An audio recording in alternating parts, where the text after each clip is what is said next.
Terima kasih Muallimah Aisyah sudah mengajar saya daripada tahun 1 hingga tahun 6. Semoga Muallimah dipanjangkan umur oleh Allah Subhanahu Wa Taala.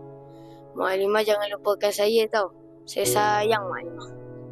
Terima kasih Muallimah. Semoga maju jaya. Jangan lupakan kami. Bye.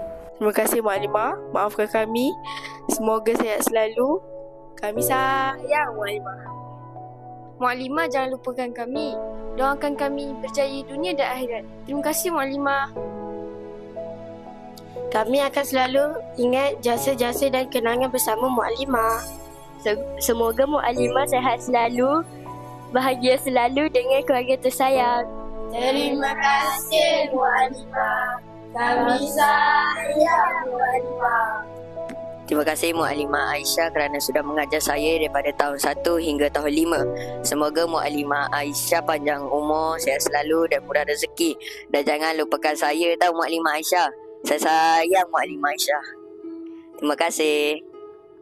Terima kasih Muallimah sebab ajar kami dari darjah 1 sampai darjah 6. Kami kenal jasa Muallimah selamanya. Bye.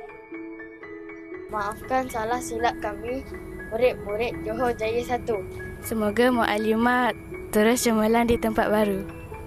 Muallimah, saya minta maaf. Kalau ada salah, saya minta maaf. Terima kasih Muallimah ajarkan saya masa tahun 1. Saya sayang Muallimah. Bye Muallimah. Maafkan kami Muallimah. Kami sayang Muallimah. Assalamualaikum kepada Muallimah Aisyah. Saya ingin mengucapkan selamat maju jaya. Dan semoga Muallimah Aisyah gembira di sekolah baru. Amin. Muallimah Aisyah.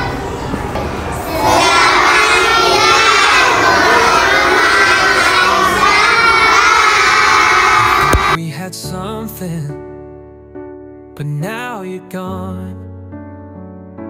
No messages, no calls.